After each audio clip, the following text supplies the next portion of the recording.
옆에 계신 분들과 인사하실 때에 말씀 축제에 함께 나옵시다 이렇게 인사하시겠습니다.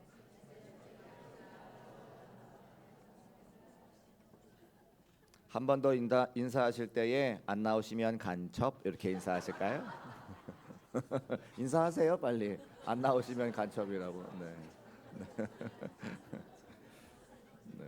자, 이렇게 격한 반응을 보이실 잘 몰랐습니다만 주보 안에 보시면 9월 13일 수요일부터 15일 금요일 저녁까지 대림교회 강덕한 목사님 모시고 하나님 말씀 나누는 시간인데요. 저도 목사기 때문에 목사님들 많이 압니다만 50대 미만의 젊은 목사님 중에 말씀 제일 잘 전하시는 분이십니다. 제가 자신 있게 추천드릴 수 있고 우리 성도님들께 하나님 말씀 증거할 때에 하나님 말씀은 귀하기 때문에 아무나 모시지 않습니다. 자신 있게 우리 목사님 모셔서 말씀 들을 수 있기 때문에 제가 모셨고 앞으로도 그렇게 할 예정입니다. 그래서 시간 기억하시고 시간 내시고 참석하셔서 말씀의 축제에 함께 은혜 받을 수 있는 저와 여러분 되시기를 주님의 이름으로 축복합니다. 저는 지난 목요일, 금요일, 토요일 5번의 집회를 여러분들이 기도해 주셔서 잘 마치고 왔습니다. 116년이 되는 역사와 전통을 자랑하는 용두동 교회 말씀 부흥에 인도하고 왔는데요. 여러 가지 생각이 들었습니다만 첫 번째는 116년의 역사는 그냥 되는 게 아니다. 우리 교회도 56년의 역사를 자랑하지만 56년의 역사 가운데 수많은 성도들이 헌신과 기도와 눈물이 있었는데 2배의 세월을 지나가는 동안 많은 성도들의 헌신이 있었는 것을 제가 보게 되었습니다. 그래서 마음에 다짐하고 하나 도전받은 것은 우리 교회도 곧 그렇게 되리라. 수많은 성도님들과 함께 기도하고 헌신하고 하나님의 복음 증거해서 우리 교회도 용두동 교회 같이 더 많은 역사와 전통을 자랑하는 그런 교회로 만들어가리라. 그런 결심과 다짐을 하고 왔고요. 제가 한 가지 더 말씀을 드리면 아직은 제가 아직 때가 아니구나. 우리 성도님들과 함께 말씀을 더 깊이 나누고 또 더 많은 성도들을 섬길 수 있는 역량을 더 키워야 되겠구나라는 생각을 하게 됐습니다. 그래서 더 성장하는 목사, 더 발전하는 목사가 될 테니 여러분들도 함께 저를 위해서 기도해 주시고 함께 교회를 섬겨가며 우리 중곡교회가 더욱더 든든히 서가는 교회와 성도가 되시기를 주님의 이름으로 축복합니다. 지난주에는 제가 헛된 예배라고 하는 말씀의 제목으로 하나님 말씀 전했습니다. 그러면 성도님들께서 한 주간 지나오시면서 헛된 예배가 있다면 하나님 기뻐 받으시는 참된 예배가 무엇일까? 그런 궁금한 마음 드셨죠? 드셨죠? 네. 그래서 오늘 그 여러분의 궁금함을 풀어드리기 위해서 참된 예배, 하나님께서 기뻐 받으시는 예배가 무엇인지 함께 말씀을 나눠보려고 합니다. 그런데 성경에서 2가지 구절로 우리가 드리는 예배가 어떤 예배가 참된 예배가 되는지를 정확하고 분명하게 기록해 놓으셨다고 하는 거예요. 먼저는 요한복음 4장 23절 말씀인데 같이 한번 읽어보겠습니다. 시작. 아버지께 참되게 예배하는 자들은 영과 진리로 예배할 때가 오나니 곧 이때라. 아버지께서는 자기에게 이렇게 예배하는 자들을 찾으시느니라. 아멘. 먼저는 하나님께서는 예배하는 자를 찾으신다 말씀하고 있죠. 제가 간절히 바라고 소원하는 것은 여러분 한 사람 한 사람이 하나님께서 찾으시는 귀한 예배자가 되어서 우리가 드리는 예배를 하나님께서 기뻐 받아주시고 예배하신 말씀과 은혜와 복을 다 받아 누릴 수 있는 복되고 귀한 성도의 삶이 되시기를 주님의 이름으로 축복합니다. 하나님께서 뭐가 부족하시겠습니까? 우리가 갖고 있는 모든 것을 주신 분이신데 하나님께서 뭐가 부족하시겠어요? 그런데 찾으시는 사람이 있다는 거예요. 예배하는 자를 찾으신다고 하는 것을 보게 됩니다. 그리고 그 예배하는 자들이 영과 진리로 예배할 때가 온다 말씀하고 있죠. 참된 예배가 무엇인가? 누군가 여러분에게 질문하신다면 자신 있게 영과 진리로 드리는 예배가 참된 예배라고 말씀하는 저와 여러분 되시기를 주의 이름으로 축복합니다. 제가 다른 교회 강사로 갔을 때 이야기입니다. 청년부 예배에 강사로 간 적이 있었는데요. 여러분 청년들 예배는 굉장히 단순합니다. 30분 동안 경배와 찬양 올려드리고 또 기도하고 또 하나님 말씀 바로 듣고 그 다음에 교제하는 거예요. 3가지밖에 없습니다. 찬송, 말씀, 교제. 1시간과 1시간 반 그 사이에 그 3가지를 하는 거예요. 그래서 제가 강사로 갔기 때문에 청년들과 함께 30분 동안 열정적으로 찬양하고 찬양하다가 은혜 받고 손 들고 찬양하고 기도하고 방언하는 그런 청년들을 보게 됐습니다. 마음이 얼마나 기쁘고 감사하던지 저도 함께 찬송하면서 눈물도 흘리고 그 젊은 청년들과 함께 열정을 다해 주님을 노래했습니다. 제가 강사로 갔으니까 말씀 전해야 되니까 함께 찬송하면서 힘을 얻어가지고 힘있게 주의 말씀 잘 전하고 기도했습니다. 많은 청년들이 은혜도 받고 울기도 하고 방언으로 기도하는 은혜가 나타났어요. 그리고 끝나고 교제하는 시간 되니까 자기들의 뭐 속회라든지 셀이라든지 소그룹 모임으로 모여서 성경을 더 나누지 않겠습니까? 저는 강사니까 그 예배가 마치고 집으로 돌아가는데 차에서 이렇게 아까 그 함께 예배했던 청년 몇몇이 보이는 거예요. 그러니까 소그룹 모임을 하려고 어디로 가는 거겠죠. 근데 제가 아마 오해를 했겠지만 간판이 무슨 호프집이라고 하는 곳으로 들어가는 거예요. 저 깜짝 놀랐는데 아마 저의 오해일 겁니다. 그냥 간판이 그렇게 돼 있는 것이지 그 건물에 다른 곳에 들어가서 소그룹 모임을 했겠죠. 근데 마음 한구석으로는 열정적인 찬양과 말씀과 기도한 다음에 그들이 가는 곳이 혹시, 그래서 그때부터 예배가 무엇인가를 다시 한번 생각해 보게 되고 우리의 겉모습이 중요한 게 아니라 우리의 중심의 예배가 중요하지 않을까라는 생각을 제가 그때부터 하게 되고 예배에 대해서 연구하게 되었습니다. 사람은 영과 혼과 육으로 되어 있는 것은 다 아시는 내용이라 생각합니다. 같이 한번 따라해 볼까요? 영과 혼과 육. 자, 그러면 육으로 드리는 예배가 있고 혼으로 드리는 예배가 있고 영으로 드리는 예배가 있다는 것이죠. 육으로 드리는 예배는 무엇이냐? 지금과 같이 사랑하는 성도들이 정해져 있는 시간에 정해져 있는 장소에 모여서 드리는 것을 육으로 드리는 예배라 할 수 있습니다. 또 천주교인들은 이렇게 성호를 긋고 그들이 무릎 꿇는 그 자리가 예배의 자리라고 생각합니다. 그러니까 우리는 예배드리러 간다고 할 때에 먼저 머릿속에 떠오르는 것은 무엇이냐면 교회라고 하는 공간에 모여야만 예배를 드릴 수 있다고 생각하세요. 조금 더 신앙생활을 오래 하신 분들이나 은혜를 깊이 체험하신 분들은 각자의 처소, 교회나 직장에서 예배 처소를 만들어서 그곳에 예배하는 분도 계십니다. 제가 알고 계신 어떤 장로님은 40년 동안 한 번도 빠짐없이 월요일 날마다 직장에서 예배를 드리는 장로님도 계셨습니다. 그 장로님의 여러 가지 힘들고 어려운 형편 가운데 하나님께서 이겨낼 수 있는, 하나님께서 지나갈 수 있는 은혜와 능력을 주셔서 그 회사가 잘 되고 형통하여 많은 직원들을 먹이고 살리는 중견기업으로 거듭나는 것도 제가 알고 있습니다. 그러니까 우리의 머릿속으로 생각할 때에, 우리가 예배라고 생각할 때에 반드시 어느 장소에 간다거나 어느 시간을 정해서 드리는 예배만 예배라고 생각한다고 하는 거예요. 그런데 그렇지 않다는 겁니다. 그것은 형식일 뿐이지 우리가 언제든지 우리 가운데 성령이 내주하시면 우리가 성령과 함께하는 그 모든 공간이 예배의 장소가 될 수 있다고 우리에게 말씀하고 계시는 것이죠. 저는 운전하다가도 하나님 앞에 예배드린 적이 참으로 많습니다. 개척교회를 섬길 때 그 누구에게도 말할 수 없는 개척교회 섬기는 전도사만의 아픔이 있는 거예요.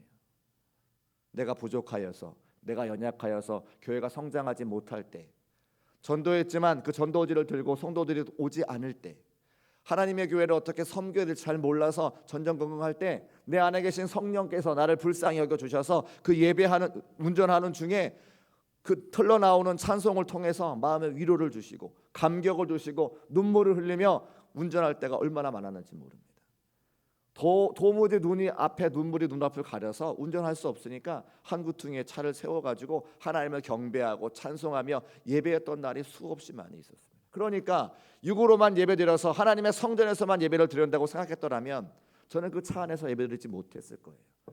비록 운전하는 차 아니지만 그 안에 저에게 성령께서 함께해 주시니 그곳이 얼마든지 하나님께 예배를 올려드릴 수 있는 공간이라고 하는 것입니다. 그래서 육으로 드리는 예배는 형식일 뿐이지 더 중요한 것은 본질이다. 우리의 마음에 누가 계신가가 더 중요한 예배의 본질인 것을 그때부터 알게 되었습니다. 그러면 혼으로 드리는 예배는 무엇입니까? 혼은 우리의 감정이 머물러 있는 자리라고 하는 거죠. 우리가 현대 예배를 드리면서 많은 찬송을 통해서 그 찬송의 가사와 곡조를 통해 은혜를 받습니다. 마음이 감격이 되고 감동이 되고 감화가 됩니다. 그런데 그것만 갖고 있다라면 하나님 받으시는 온전한 예배가 아닐 수 있다라고 하는 거예요. 왜냐하면 혼이 머물러 있는 곳은 감정이 머물러 있는 곳이기 때문에 감정으로만 드리는 예배는 온전한 예배가 아니죠. 무언가 부족하다고 하는 것입니다. 무엇이 부족합니까? 성령 하나님께서 내주하시는 것이 빠져 있다면 그 찬송을 아무리 불러 올려드린다 할지라도, 그 찬송을 불러서 내 마음에 감동이 오는 것 같다 할지라도 그것은 온전한 예배가 아니라고 하는 거예요. 그래서 현대 예배의 부족한 점이, 맹점이 그 감정으로만 드리는 예배가 될 수 있기 때문에 우리가 조심해야 된다고 하는 것이죠. 그러면 영으로 드리는 예배가 무엇인가를 이야기할 때에 그 성령께서 내 안에 내주하면서 드리는 예배를 영으로 드리는 예배라고 하고, 그 영으로 드리는 예배 더하기 혼으로 드리는 감정과 육으로 드리는 이 장소가 합쳐질 때에 하나님께서 우리 받으시는 복되고 귀한 참된 예배라고 우리에게 말씀해주고 계시는 것이죠. 같이 한번 따라하겠습니다. 영과 혼과 육으로 드리는 예배를 기뻐 받으신다. 그렇습니다. 모든 예배의 중심에 성령으로 아니하고는 우리의 예배가 참된 예배가 될 수 없다고 하는 거예요. 아무리 좋은 성전에서 아무리 멋있는 찬양대와 아무리 멋있는 악기로 예배를 드린다 할지라도 그 예배 가운데 성령님이 안 계시면, 예배를 드리는 우리 마음 가운데 성령님이 계시지 않으시면 그 예배는 하나님께서 기뻐 받지 않으시는 예배라고 하는 겁니다. 그래서 로마서 1장 9절 말씀에 사도 바울께서 이렇게 고백하고 있는데요. 우리 같이 한번 읽어보겠습니다. 시작. 내가 그의 아들의 복음 안에서 내 심령으로 섬기는 하나님이 나의 증인이 되시거니와 항상 내 기도에 쉬지 않고 너희를 말하며. 아멘. 사도 바울의 고백인데, 내 심령으로 섬기는 하나님이, 섬기다라고 하는 동사가 라트레이라고 하는 동사인데요, 예배하다라고 하는 동사예요. 사도 바울께서 지금 하나님을 내 안에 계신 성령님으로 더불어 섬기고 예배한다 말씀하고 있는 것이죠. 지금 이 시간 우리가 함께 예배드리고 있는데 여러분의 마음 가운데 성령님이 계신가 한번 물으시기를 주님의 이름으로 부탁을 드립니다. 그런데 제가 수없이 많은 날들 동안 사랑하는 청년들, 사랑하는 중고등부 아이들과 함께 예배할 때에 너 안에 성령님이 계신 것을 확신하니? 물어볼 때 대답을 온전하게 하지 못하는 수많은 아이들을 바라봤습니다. 근데 놀라운 사실은요, 예배를 드리고 있는데 그래요. 여러분, 우리가 예배 드린다고 하는 이 사실이 무엇입니까? 우리가 시간을 구별하고 장소를 구별하고 우리의 삶을 구별하여 하나님께 예배할 수 있는 원동력이 무엇입니까? 내 안에 성령님이 안 계시다면 이곳에 함께 모여 예배할 수 없는 것이잖아요. 믿으십니까? 그것이 우리 신앙의 고백인데 아직 우리 아이들은 함께 예배하고 있으면서도 그것을 알지 못하기 때문에 확신이 없다는 거예요. 지나가는 사람들에게 아무나 붙잡고 예수님을 그리스도라고 고백해 보세요, 입술로 시인해 보세요, 아무도 못합니다. 그런데 여기 앉아있는 우리 모두에게 같이 한번 따라 하십시다. 예수님은 구세주가 되십니다. 다 하시잖아요. 다 하시잖아요. 우리가 입술로 예수 그리스도를 구세주라 고백할 수 있는 것은 내 안에 성령님이 아니하시고서는 할 수 없는 일인데, 여기 모인 우리 모두는 예수님을 구세주로 고백하고 있으니 이미 성령께서 내 안에 내주하고 계시는 확실함이 있다고 하는 것이죠. 맞습니까? 그렇습니다. 우리가 아멘으로 고백하는 것이 우리의 신앙과 믿음의 고백이라고 하는 것이죠. 그러니까 시간과 장소를 구별하여 함께 많은 찬양단과 찬양대를 통해서 영광의 찬송을 올려드리고 성령과 내주함으로 함께 올려드리는 이 예배를 하나님께서 기뻐 받으시는 복된 예배라고 하는 거예요. 그런데 안타까운 것은 많은 교회, 많은 성도들이 성령과 더불어 예배하지 아니하고 그저 찬양의 가사와 곡조를 통해서 그저 모여있는 장소만 예배를 드려서 한 가지 놓치며 예배를 하고 있다는 거죠. 그것은 무엇입니까? 내 안에 내주하신 성령과 더불어 성령을 의지하여 예배하지 아니하고 육으로 혼으로만 예배하는 안타까운 예배를 드리고 있다는 것입니다. 사랑하는 중국교회 성도 여러분, 우리가 예배할 때에 시간과 장소를 구별하는 것은 물론이요, 함께 올려드리는 찬양의 가사와 곡조의 은혜가 받는 것은 무엇이요? 내 안에 내주하시는 그 성령님과 동행함으로 영과 혼과 육으로 함께 올려드릴 수 있는 귀한 예배를 드리시는 예배자가 되시기를 주님의 이름으로 축복합니다. 두 번째는 하나님께서 받으시는 복된 예배는 말씀으로 드리는 예배를 기뻐 받아주신다 말씀하고 있어요. 같이 한번 따라 하실까요? 말씀으로 드리는 예배, 영과 진리로 예배 드릴지라 말씀할 때에 그 진리는 하나님의 말씀인 것을 알 수가 있습니다. 요한복음 4장에서 말하는 영과 진리로 드리는 예배라고 하는 그 진리의 헬라어 단어가 알레테이라고 하는 단어인데, 그 알레테이라는 단어는 하나님 아버지의 말씀이라는 거예요. 똑같은 단어를 요한복음 17장 17절 말씀에 기록하고 있습니다. 같이 한번 읽어보겠습니다. 시작. 그들을 진리로 거룩하게 하옵소서. 아버지의 말씀은 진리니라. 아멘. 진리가 알레테이아인데 알레테이아 진리가 뭐라고요? 하나님의 말씀이다. 아버지의 말씀이다. 기록하고 있는 거예요. 그러니까 우리가 하나님 받으실 만한 예배를 올려드리기 위해서는 하나님의 진리의 말씀이 우리에게 충만해져야, 하나님의 말씀이 내 안에 가득해야 영광스러운 예배, 하나님 받으실 만한 예배, 참된 예배를 드릴 수 있다고 하는 거죠. 왜요? 하나님의 말씀 무엇이 기록되어져 있습니까? 하나님이 누구신지 기록되어 있는 거죠. 예수님이 누구신지가 기록되어져 있는 거죠. 하나님 받으실 만한 예배가 어떤 예배인지 그 성경에 기록되어져 있는 거예요. 남자분들이 군대를 가면 전역하고 나서 예비군 훈련, 민방위 훈련 받게 됩니다. 그러면 주민센터 같은 관공서에 큰 강당에 수많은 사람들이 모여서 함께 교육을 받아요. 저도 군대를 전역했기 때문에 예비군 훈련도 받고 민방위 훈련도 받습니다. 한 4시간씩 6시간씩 가서 앉아서 막 강의를 들어요. 남과 북의 대북 관계도 이야기하고요, 경제 이야기도 하고 사회 이야기도 하고 지역 사회 이야기도 하는데 한 번도 하나님이 누구신지, 예수 그리스도가 누구신지 그곳에 가서 들어본 적이 없습니다. 그런데 똑같은 넓은 공간인데 똑같은 시간에 똑같은 많은 사람들이 모여서 교회에서 어떤 이야기합니까? 하나님 말씀 전하죠. 예수님 누구신지 말씀드리고 있죠. 제가 이곳에 서가지고 사회, 정치, 경제, 문화, 대북관계 이런 얘기 한 적 있는 거 보셨어요? 저는 오로지 하나님의 말씀 가지고 하나님만 증거하고 예수님만 증거합니다. 왜요? 교회에서 하나님 말씀을 들어야 그 하나님이 누군지 알고 계시고 그 하나님 말씀이 충만하여져 하나님 받으실 만한 예배를 드릴 수 있기 때문인 거예요. 그런데 안타까운 사실은 수많은 성도들이 교회에서 하나님 말씀 읽고 하나님 말씀 충만해지시기는 하는데 가정에 돌아가셔서 하나님 말씀 읽으시는가? 주일에 하나님 말씀 충만하여 예배를 드리기 위해서는 주중에 하나님 말씀 많이 읽어야 됨을 꼭 기억하시기를 주님의 이름으로 축복합니다. 여러분들이 저를 초청하셔서 가정에서 예배를 드릴 때에 제가 여러분의 가정에 가면 움직일 수 있는 공간은 한정되어 있습니다. 어디만 움직일 수 있습니까? 거실만 움직일 수 있어요. 그것도 그 거실에서 여러분이 놓으신 방석에만 앉아 있습니다. 어디를 가지 않아요. 여러분의 안방문을 열고서 둘러보지 않습니다. 화장실이 깨끗한가 둘러보지 않아요. 딱 그 방석에만 앉아가지고 예배드리고 나옵니다. 그런데 때로는 그 거실과 주방이 붙어 있을 때에 가끔 정말 한 100번에 한두 번 물 마시러 그 정수기인 데까지 가곤 하죠. 정수기 옆에 뭐가 있냐면 냉장고가 있어요. 냉장고에 포스트잇이 붙어 있는데 포스트잇에 2가지가 쓰여 있었습니다. 첫 번째, 목사님 신방하시니 집을 깨끗이 청소할 것. 다 그렇게 하시잖아요, 그렇죠? 그래서 제가 봄철에 신방하는 건 봄철에 신방도 중요하지만 대청소를 위해서 제가 신방하는 거예요. 여러분의 가정을 깨끗하게 하기 위해서. 2번째가 적혀 있는데 신방 받으니까 성경책 위에 먼지를 깨끗하게 닦아 놓을 것, 이렇게 기록해 놓으셨어요. 그 말은 뭐예요? 가정에서 주의 말씀을 열어보지를 않으신다는 거예요. 제가 웃자고 드리는 이야기입니다. 우리 교회 이야기도 아니에요.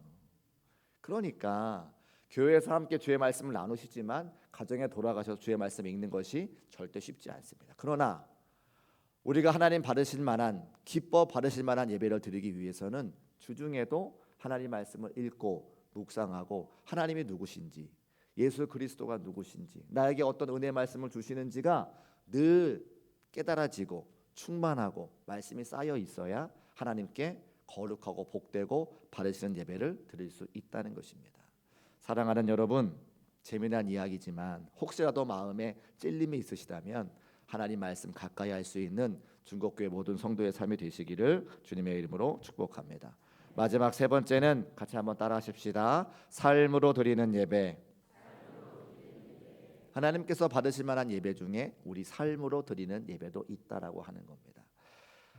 아까 예배 어원을 살필 때에 레이투르기아라고 하는 단어가 있었는데요. 2 단어가 합성된 건데 노동이라고 하는 단어와 백성이라고 하는 단어가 합해진 겁니다. 고대 헬라 시대에 쓰이던 단어인데 백성이 노동한다, 백성이 섬긴다, 백성이 일한다, 이런 뜻이거든요. 그러니까 성도들이 세상을 섬기는 걸 예배라고 하는 거예요. 하나님 말씀 듣고 함께 예배드리고 난 다음에 저 문을 열고 나가서 성도들이 세상을 축복하며 섬기는 그 자리를 바로 하나님께서 받으시는 예배의 자리라고 말씀해 주시는 거죠. 진정한 예배는 교회 안에서만 드리는 것으로 끝나지 아니하고 여러분의 삶의 자리에 돌아가셔서 만나는 가족들에게, 만나는 직장 동료들에게, 만나는 이웃들에게 여러분의 삶으로 하나님이 살아계심을 증거하는 것이 참된 예배다, 삶의 예배다 말씀하고 있는 것입니다.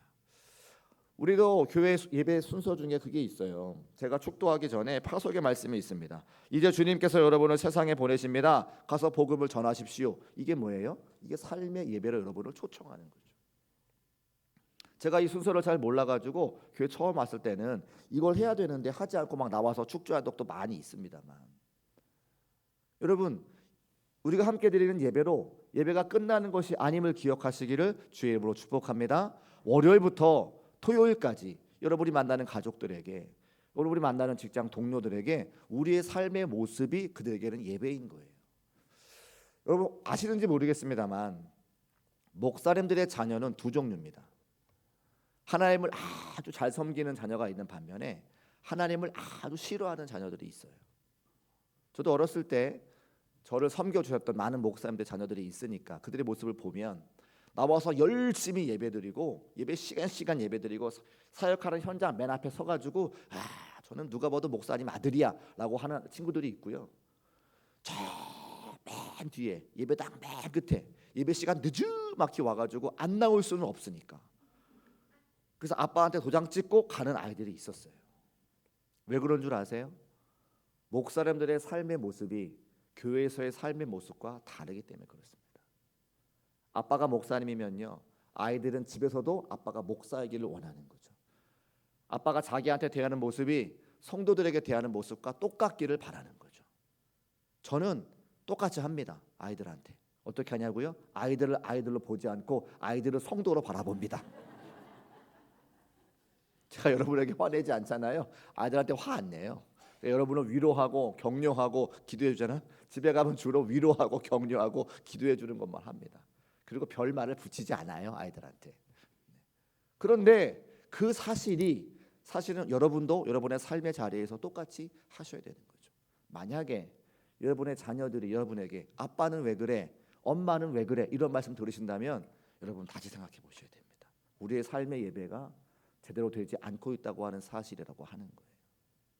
아빠가 교회에서 하시는 모습, 엄마가 교회에서 하시는 모습 그대로 사랑하는 자녀들에게 똑같이 하시기를 주님의 이름으로 축복합니다. 그러면 이렇게 하시면 돼요.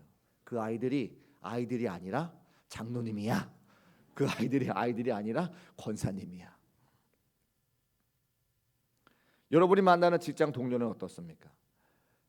맨 처음에 이스라엘 백성들을 하나님께서 선민으로 택해 주실 때 거룩한 나라, 제사장 나라, 거룩한 백성으로 만드신 거예요.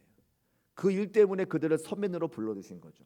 제사장 나라, 거룩한 백성은 무엇입니까? 아무도 하나님을 믿지 않을 때, 아무도 하나님의 존재를 알지 못할 때 내가 너희들을 먼저 불러 세운 것은, 너희들을 선민으로 세운 것은 너희가 제사하는 그 모습을 통해서, 너희가 예배하는 그 모습을 통해서 하나님이 살아계시고 하나님이 이 땅 가운데 주관자가 되심을 나타내라고 이스라엘 백성들을 먼저 불러 선민으로 세우신 거예요. 그것을 제사장 나라, 거룩한 백성이라 말씀해 주시는 겁니다. 우리에게 그 사명이 있고 그 사명은 우리의 삶의 자리에 삶의 예배라고 말씀드릴 수 있다고 하는 거죠.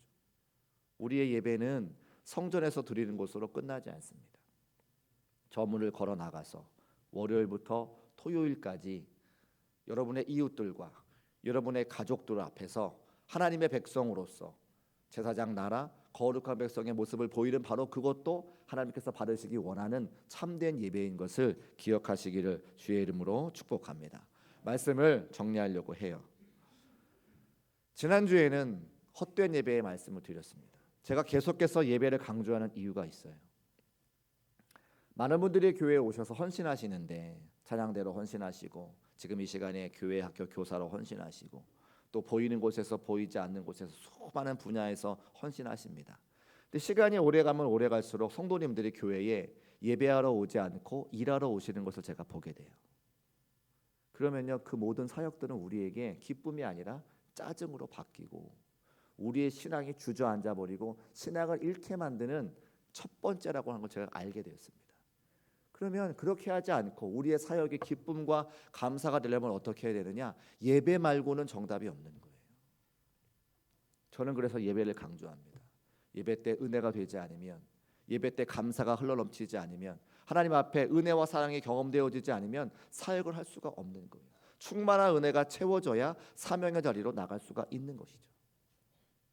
그래서 예배가 중요한데 하나님 받지 않으시는 헛된 예배가 있는 반면에 하나님이 받으시기 원하시는 참된 예배가 있다는 거예요.